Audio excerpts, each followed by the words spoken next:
Hey everybody, welcome back to Young Engineers of Today. Uh, Hope you had a good couple of days and I hope you're ready to continue with model rockets. I'm going to apologize beforehand. I've been sort of tongue-tied today, so I'm going to be probably not at my most eloquent, but whatever. We're going to get through this as best we can together. So we're going to talk about recovery systems just a little bit, not a whole lot about it because there's not much to talk. Maybe try raise your hand if you can hear me.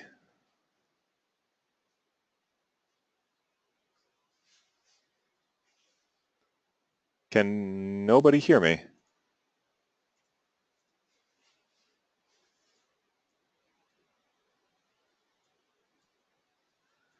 Hmm. Let me see here.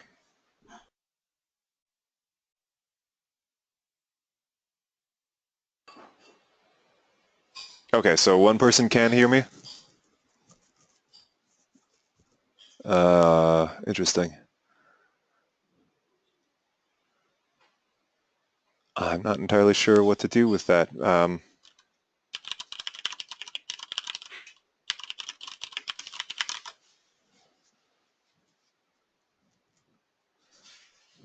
me see here. I guess just I'm going to keep talking for a moment. Those of you who can hear me, once you can hear me, go ahead and raise your hand. But otherwise, I'm not entirely sure what to do here. I guess I could try closing out the... Okay. Okay, it looks like it's back. Excellent. All right, as long as you guys are able to hear me. Also, hey, Cohen. All right, so yeah, we're going to talk about recovery systems. We're not going to spend too long talking about that, though, because honestly, there's not a whole lot to talk about. And then we're going to make a detour into OpenRocket, which should last a few lessons. And we'll go over how to use it, and we'll use it, and do a couple of simulations and stuff like that, and get at least reasonably comfortable with the interface. And then we'll come back over to our regularly scheduled slides for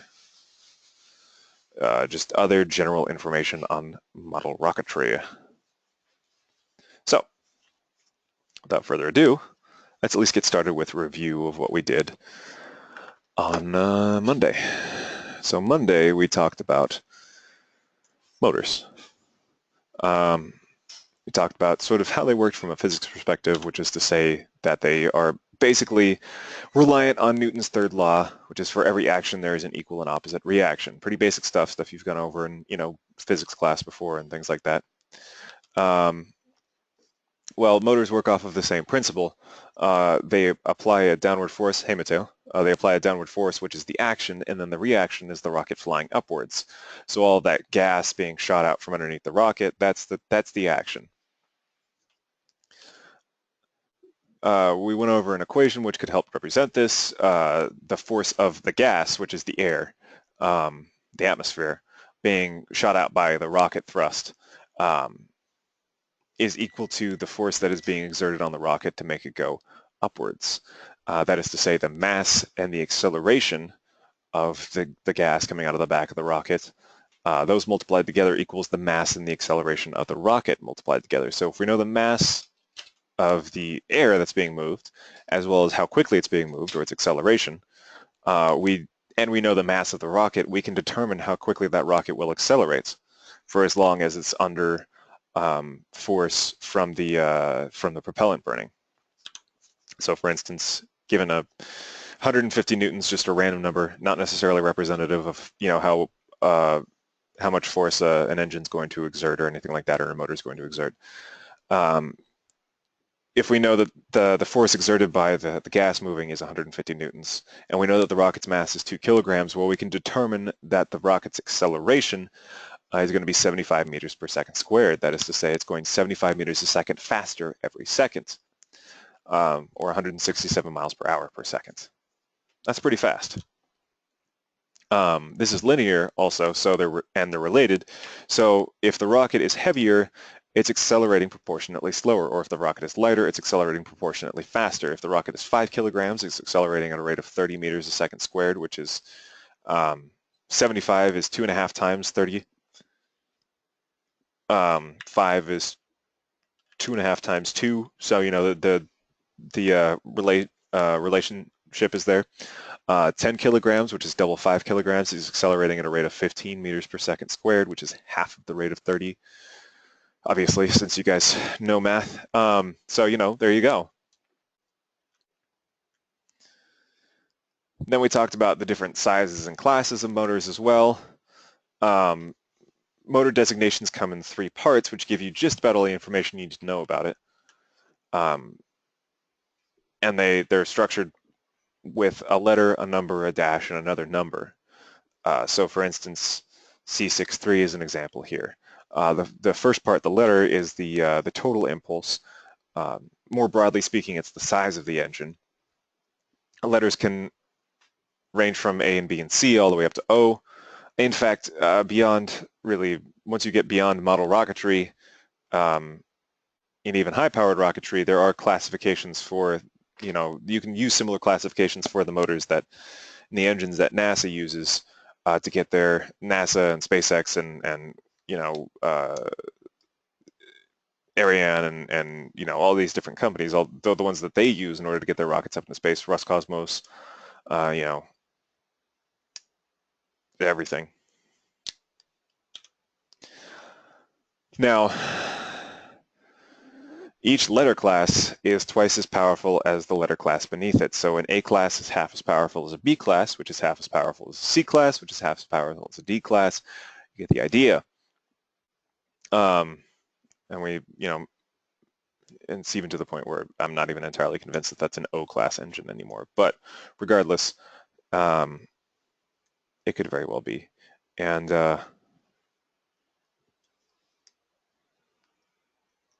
yeah, that's where things start getting serious and big and crazy once you get beyond H class, which is high-powered model rocketry, and then beyond O class is actual rocketry. Yeah, it is a big rocket.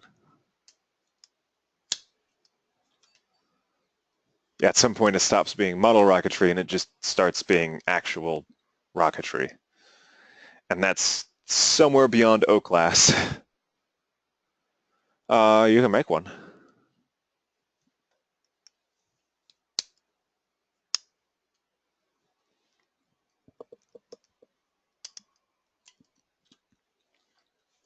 So anyway, that's the letter class, and then the number class beyond that.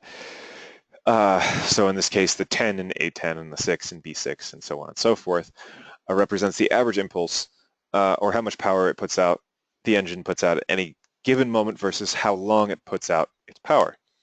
So that is to say, lower numbers burn more slowly. It's theoretically, I believe. I don't remember off the top of my head, but I think that there are large, like high-powered rocketry, model rocketry engines in OpenRocket. But yes, so how much power it puts out at any given moment versus how long it puts out its power. A lower number, in this case like the 6 here, even though 6 isn't strictly speaking a very low number, excuse me, even with respect to the average impulse, yeah, or just multiple engines, it will burn less powerfully but for longer. Think of a candle burning more slowly, and a higher number, in this case the 10 or the 12, will burn with more power, but it will burn more quickly. It'll use up its fuel more quickly, like a candle burning brighter, or a car accelerating faster, or whatever your preferred, thought analogy is. So the higher the number, the more thrust it puts out. However, the shorter the burn time. Pretty straightforward. Then the final number after the dash represents how long a delay there is before the ejection charge blows. And it's pretty straightforward. It just gives you a number in seconds. So an A10-3 will have a 3-second delay charge. A B6-4 will have a 4-second delay charge. A D12-5 will have a 5-second delay charge. You get the idea. It's all pretty straightforward. Then I mentioned impulse at least, which let a little bit into calculus, but basically to talk about the amount of force that is provided over time. Anyway, long story short, best option is to, essentially decide on the type of rocket that you want to build. Do you want to build a big rocket, whatever? Do you want to build a single stage rocket or a multiple stage rocket? Do you want to, do you want to make it go fast or make it go up higher potentially? How heavy is it going to be? All those kinds of things. How long do you want to let it spend coasting? Basically working with all of those decisions in order to provide an answer as to what type of engine you'd like for your model rocket.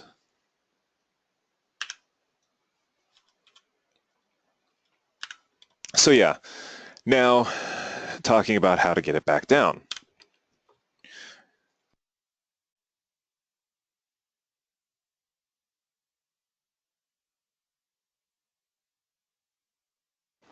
So you think maybe you can just recover a rocket with a parachute and that's it. And that is definitely one of the most popular options. But there are certainly other options available to you. Now, insofar as the lab is concerned, if you guys end up building a model rocket in the lab, I wouldn't necessarily guarantee that you guys have free reign over what kind of recovery system you want to use. Although, hey, whatever, maybe. But if you work on model rocketry on your own or something like that, and you get really interested in it, you can experiment with some of the other recovery methods. Here are just a few examples of recovery systems for model rockets. Go over each of them in turn. So parachute recovery, very straightforward. Everybody's familiar with it. Mid-air explosion is a system. I wouldn't necessarily refer to it as a recovery system, but it is a thing, definitely. Everybody's familiar with it. It's pretty straightforward and it's easy and it's fairly safe. I mean, parachutes are tried and tested methods for slowing down a rocket. It just basically involves, yeah, exactly. It just basically involves using a bit of cloth or a bit of plastic in order to increase the air resistance, wind resistance on the rocket and slow it down enough so that it lands on the ground softly, or at least softly enough so that it doesn't take damage. It can be kind of annoying to pack though, and you do run the risk of the parachute not deploying correctly if maybe it's packed incorrectly or if the ejection charge fails or something like that.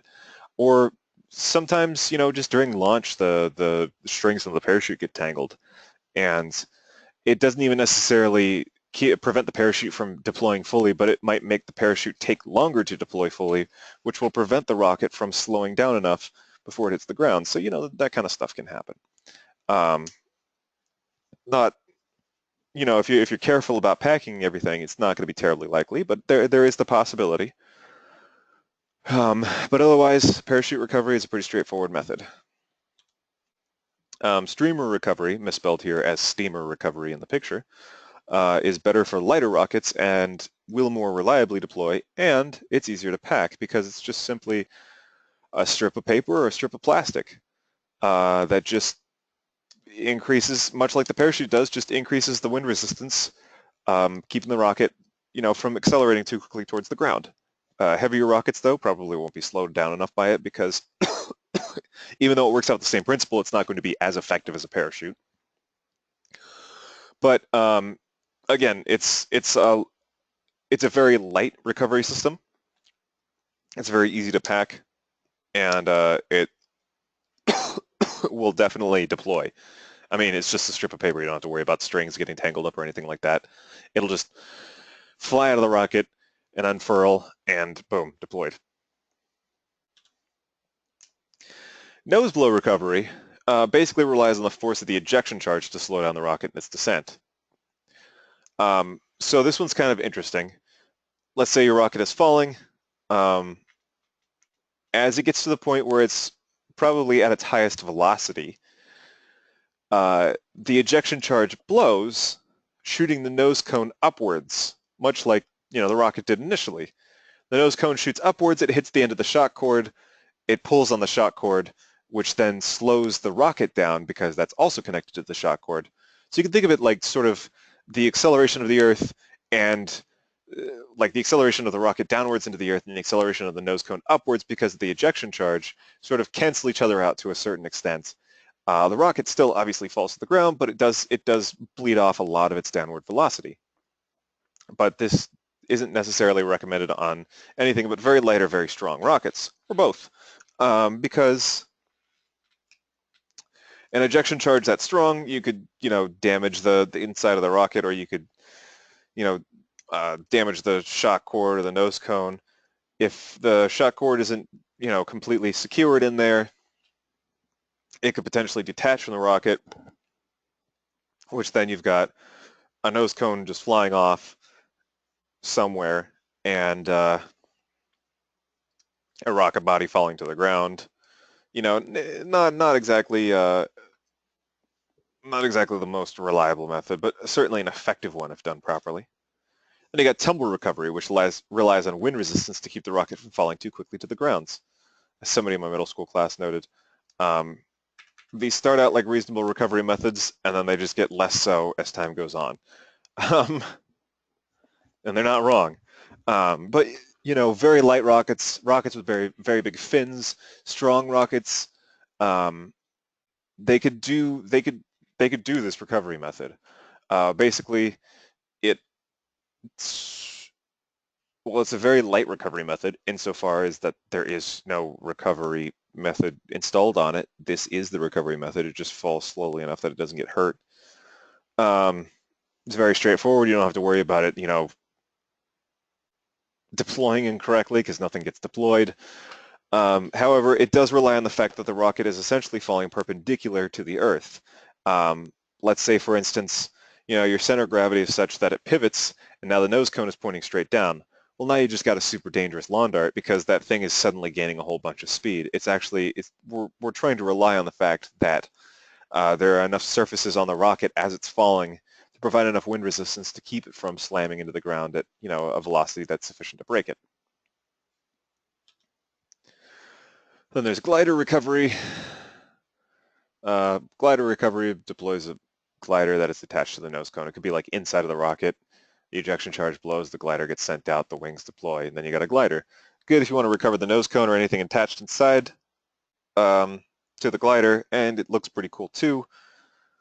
But it's very tricky to set up. It's heavy. It has a high probability of failure. It requires a lot of work in order to get done properly. So that could be considered an advanced method.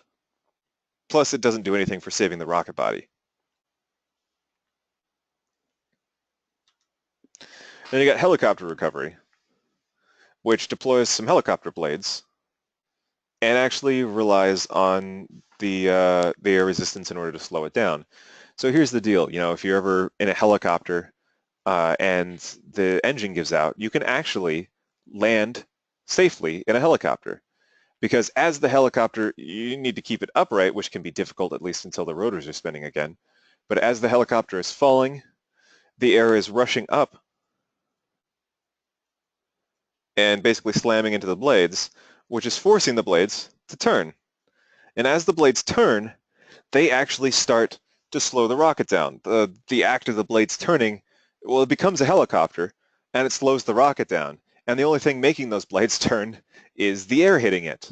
So this is actually, despite what you might think, it's totally unpowered descent, but that it's far from uncontrolled. Helicopter recovery can do a very good job at recovering very heavy rockets. Certainly, if it's good enough for actual helicopters, which can weigh in excess of a couple tons, it's good enough for a model rocket, which could at most weigh like a couple 100 pounds.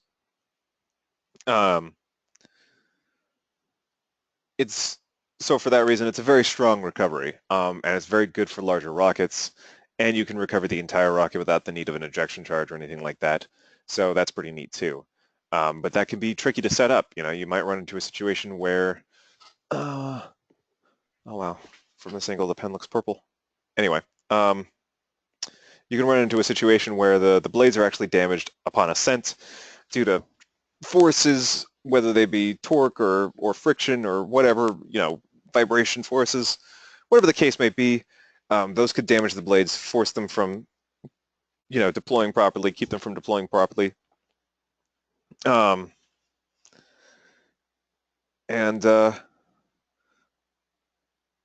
weigh a fair amount on its own too, so you could appreciably increase the weight of the rocket by doing that. But yeah, so those are just some of the different recovery types. Some of the different recovery types. We didn't really go over any math here, but rest assured that there is plenty of math involved in these things, but that's just a little bit beyond the scope of what we're learning about right now. Instead, it might be better here to pick one based on sort of that short description of what they might work with and what you know about your rocket. If you know you're going to have like a very light rocket and you don't want to add a whole bunch of weight for like a recovery system of some sort, you can do tumbler recovery. Perfect. If you're confident in the strength of your construction and everything like that, you can try for like a nose cone recovery or a nose blow recovery. Things like that. So anyway, that does it for recovery systems on model rockets. And that's actually most of the, excuse me, there we go. That's actually most of the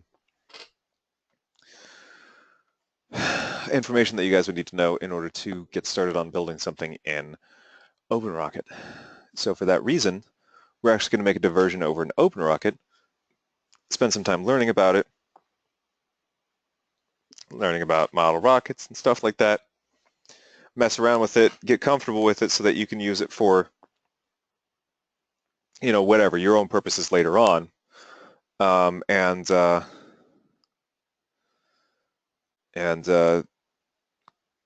Words. If you decide to continue with model rocketry, or if you want to use it in the lab or something like that, you'll know the ins and outs well enough to be able to do that. So, OpenRocket. So OpenRocket is a model rocket simulator, as you guys probably already know, since I've talked about it, and since you can guess from the name, it's a model rocket simulator. And we get it from this lovely, lovely website. Oops, let me go ahead and boom. I know this looks like a very reliable website, but it actually is. It's not made by a large company or anything like that, because it's an open source project done by a number of different people. We're all working in tandem in order to create this, or as a team in order to create this rocket simulation software.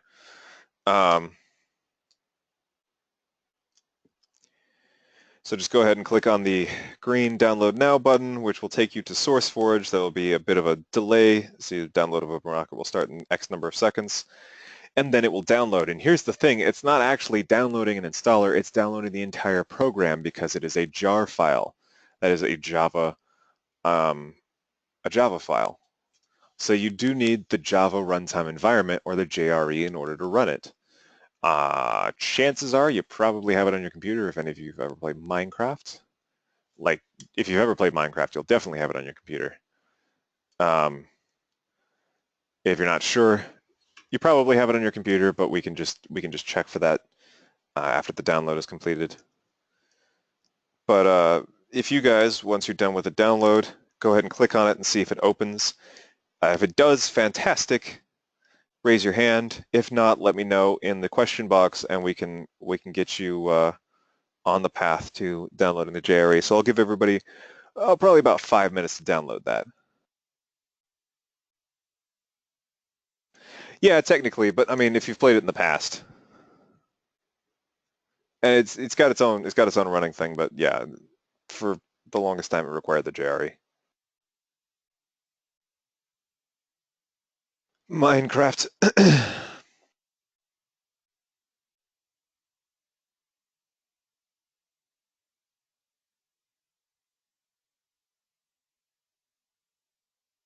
I go through phases. I won't touch it for months and months and months, and then I'll I'll play it until, 4 o'clock in the morning for 3 days in a row, which I don't recommend doing, but, uh, and then and then I'll go back to not playing it for months and months and months.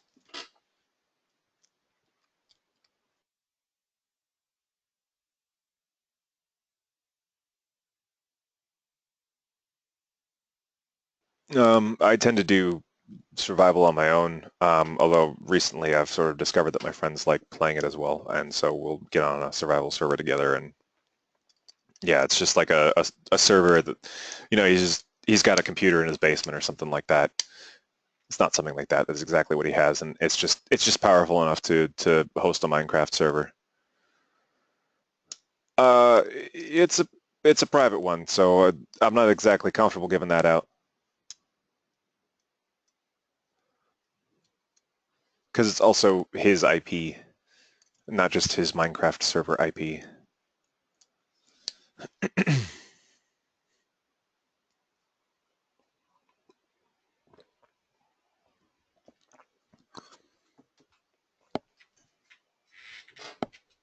Oh yeah, no, I don't do that stuff generally.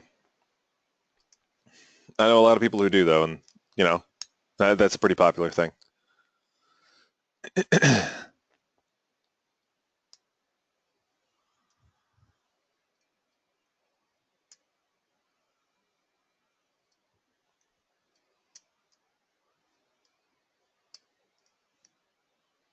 Yeah, I know. It will say that just because it's an open source program, it doesn't have, a program certificate that's signed by like a large trusted company like Microsoft or something like that. It's okay. Um, it will say that like, oh, it can harm your computer, but that's just a precautionary thing that Windows and Macintosh OS will do when it can't verify the origin of the program. But this we do know is a reliable program, so you can definitely proceed with the download and the opening.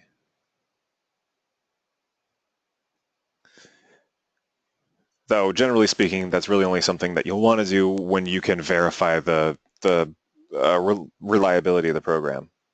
You know, don't always just be like, yeah, okay, sure, whatever. I know it can harm my computer. Continue.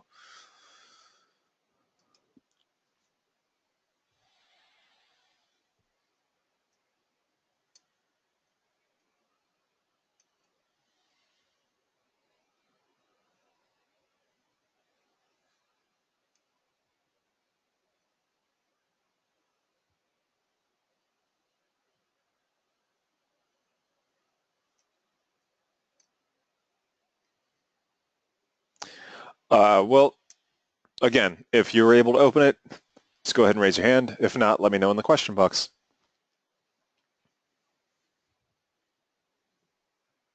I'm just waiting for at least most of the hands.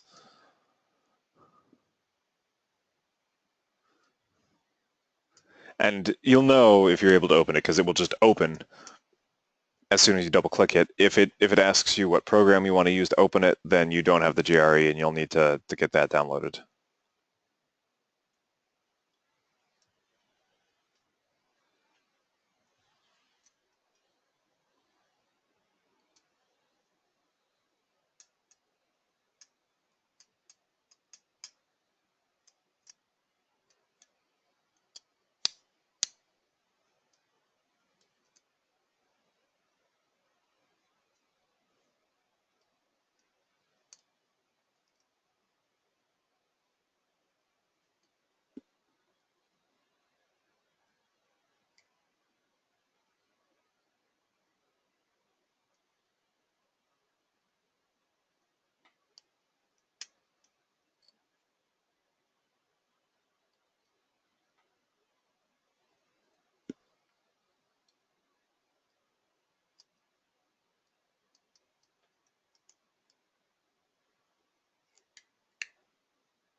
Just a couple more minutes.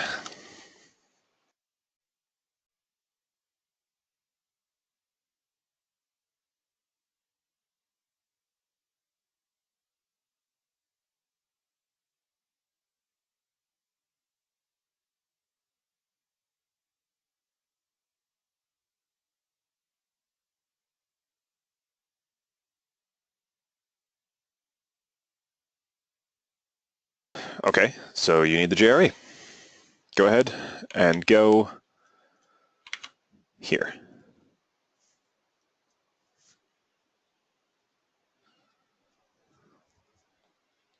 And just click on the free Java download, just the red button. This is from Oracle, so it's reliable. And it'll download and install it pretty quickly. Go ahead and run through the installation process. Just make sure, if it asks you if you want to install any extraneous programs like the search app by Ask, just make sure you don't install that stuff as well. You don't need bloatware on your computer. It just makes your computer run more slowly.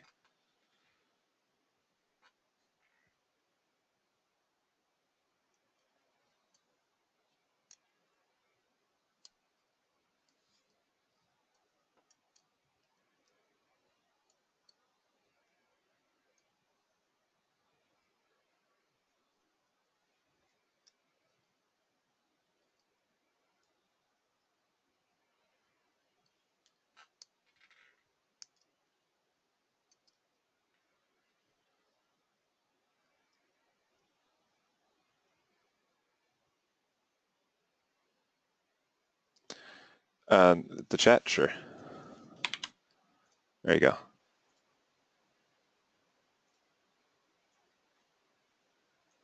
Now it is in the chat box.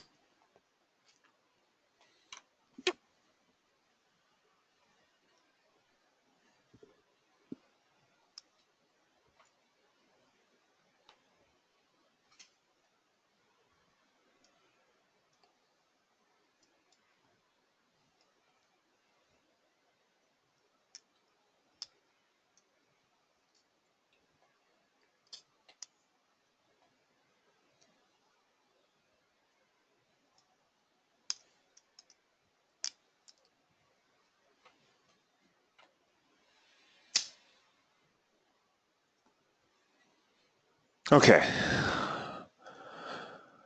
So why don't I go ahead and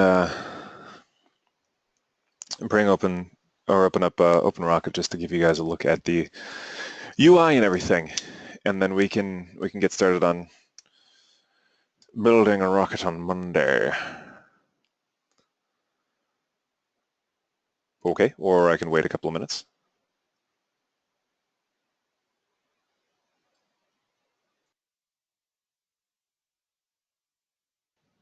What is it telling you, Cohen? Is it telling you anything, or is it just not opening, or?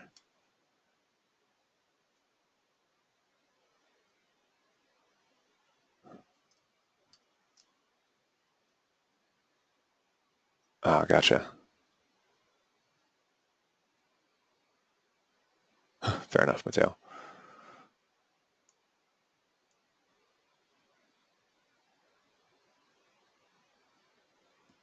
Open with what?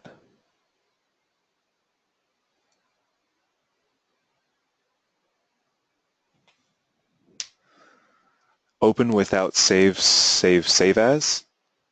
I don't follow.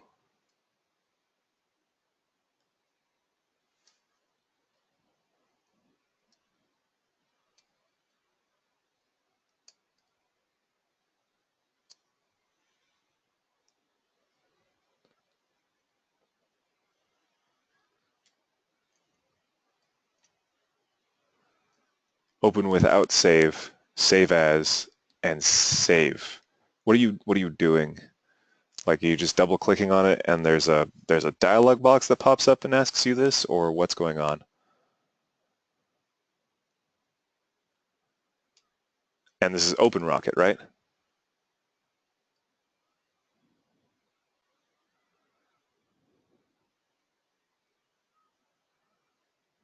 Okay, so you double click it and it says open.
Okay, fair enough. Well, in the meantime, let's spend some time going over the UI.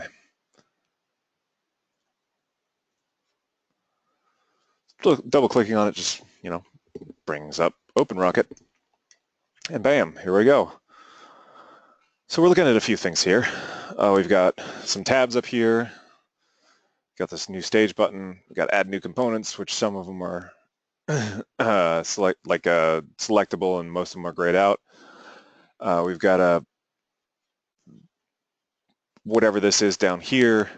It's got presumably a ruler. Looks like in centimeters. We can make it inches or whatever if we wanted to. Rocket length 0 centimeters, max diameter 0 centimeters, mass with no motor 0 grams. Then we got this apogee, max velocity, max acceleration. We got this thing on the side. All this stuff over here. So what exactly are we looking at? Well, let's go through this one at a time. The rocket design up here has basically a tree listing of all of the parts and stages and stuff like that that will make up your rocket. This makes it super easy because, as you'll be able to see once we've built some more with the rocket,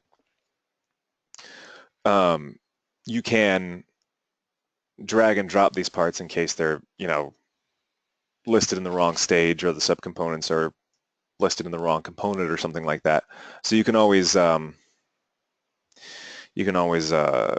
everything without having to rebuild your rocket. You can restructure it, fix things about it without having to rebuild your rocket. So that always makes it nice. And the stuff listed over here is going to be the stuff that you build, that you click on here in the Add New Components window in order to build them. As you click on them, they'll appear down here in the rocket visualizer. So let's go ahead and we'll add like a nose cone. We'll just leave this all as is for now and click close, and the same with the body tube. And as you can see, once I clicked on body tube, a whole bunch of stuff over here opened up. Do trapezoidal, done. And so we've got all of this stuff. Now we can rotate the rocket using the slider over here. As you can see, the fins are all moving around it. We can view the back of the rocket, again, rotating it. We can view a 3D figure of the rocket. We can view a 3D unfinished figure of the rocket. We can view a 3D finished figure of the rocket. This is a very strange looking rocket, by the way. This nose cone is way too big. But anyway, it's also, this is something that you can use in order to get a sort of a reference as to how big the rocket is.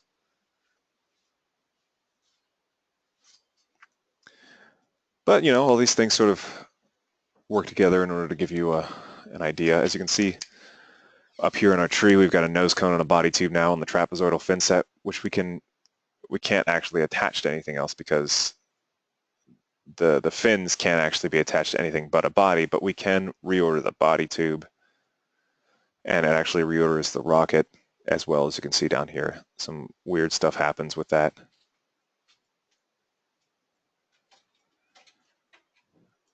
Boom. But yeah, so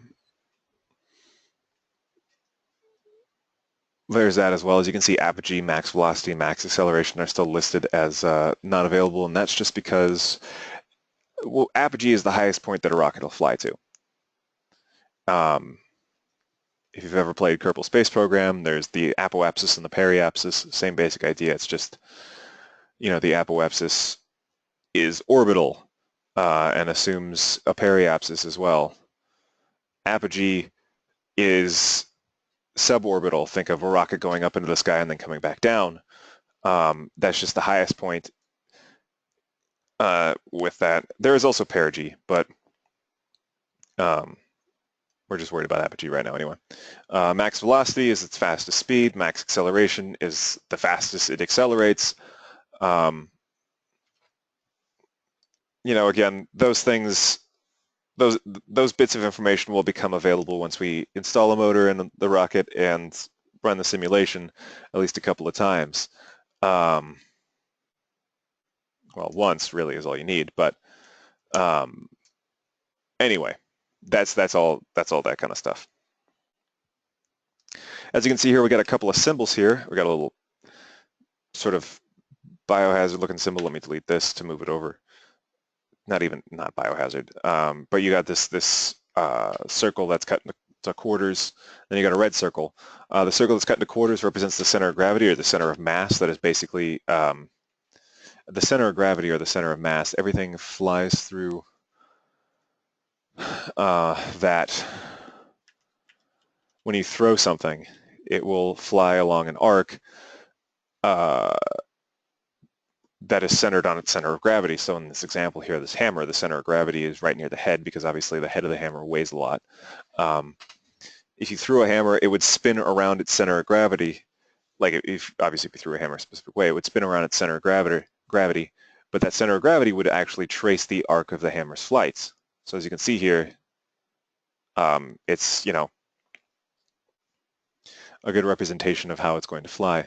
The red one is the center of pressure, which is the point at which the lift and the drag act on the rocket when the rocket isn't moving straight up. So as the fins try to correct the rocket's flight and stuff like that, the rocket will rotate around the center of pressure, whereas just the center of gravity is where the rocket rotates around by virtue of its mass. This brings up stability, which we want to pay attention to the distance between the center of gravity and the center of pressure, which is measured in calibers.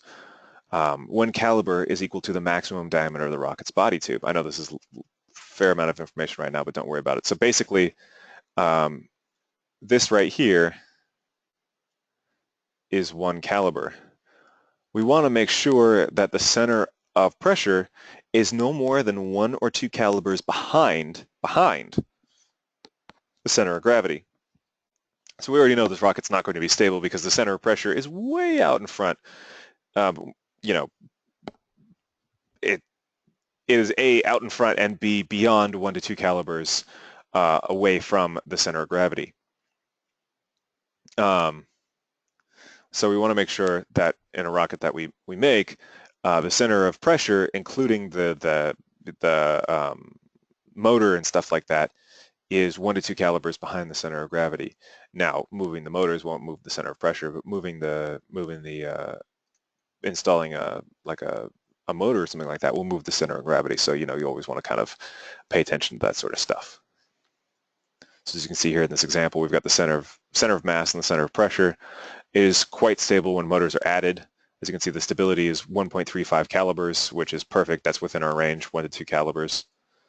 But we remove the motors, the center of mass moves up towards the nose cone. Suddenly the rocket becomes a lot more unstable. It's only 3.38 calibers. I say only, it's more calibers, but it's 3.38 calibers, which is less stable.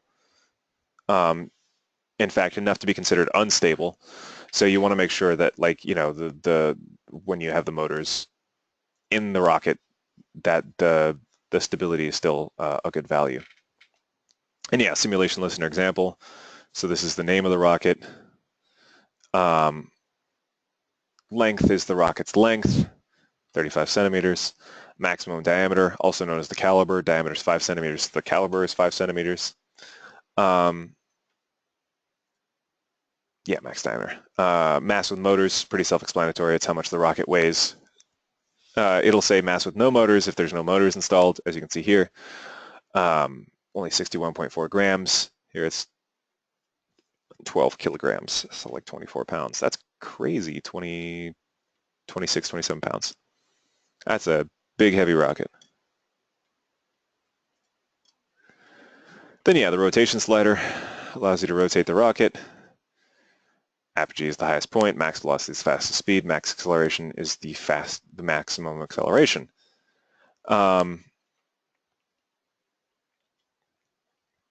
But yeah, so that's sort of a view of the UI of it. You can add more stages over here for a multi-stage rocket.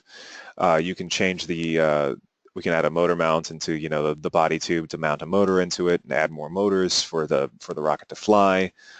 Flight simulations is where we're actually going to see results of our rocket flying in graph form. So don't get too excited, but the results of our rocket flying. So there is a fair amount of information to take in when running this program, but we're actually going to spend the next, I would imagine, at least week maybe a little bit less, maybe a little bit more, going over OpenRocket and getting familiar with it so that we know exactly how to read at least most of the stuff and how to work it. So yeah, that's going to do it for today though. So I'm going to go ahead and delete my components by hitting the delete key. And I'm going to go ahead and get started with the poll questions, and then we'll leave it open for question and answer time. And if you don't have any questions then, you're more than welcome to head out and have a wonderful weekend, and we'll see you on Monday.